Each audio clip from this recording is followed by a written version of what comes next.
Obviously, there are a lot of businesses that have had to innovate to survive during the pandemic. I mean, the restaurant industry is one. They've turned to delivery service and outdoor dining.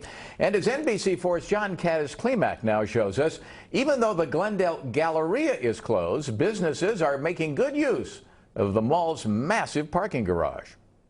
When the stay-at-home order was initially issued back in March, a lot of businesses had to learn how to adapt, including restaurants. Started doing curbside pickup, not just at your own local restaurant, but even at the mall. The Glendale Galleria, some restaurants in there who had never done that before, started doing that, almost like a new business model. And now they're adapting once again. Enter into the parking garage. It is a different dining experience for sure, but it is one the Glendale Galleria says is helping keep some employees employed. Restaurants who are taking part in this, some that have been here for decades, still able to keep the business. And that, they say, is what is all important about this.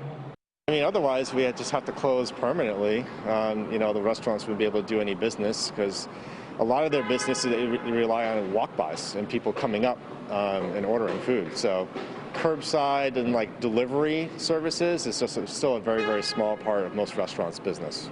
The idea started with outdoor seating on the patio outside the food court at the mall. Management says when it seemed those tables were full more often than not, they needed to expand, moving everyone into the parking garage.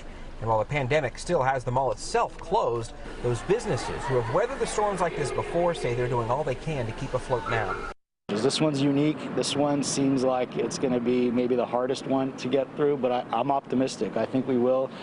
I think people, after all this, hopefully there's light at the end of the tunnel. I think people are going to be looking forward to going back to their old routines, going back to the malls, going back, supporting local businesses. And so when everything's cleared up, we'll be here. They say they try to keep this place as clean as they can. They constantly have somebody out cleaning all the tables, making sure everything is sanitary for the next person to use. You might be considering the issue of fumes as well, the cars, because it's still a parking lot. There are still cars that are in here, but they say with the way the wind breezes through here, it actually is a nice dining experience. Whether or not you're into that, it's up to you. Reporting in Glendale, I'm John Klimak, NBC4 News.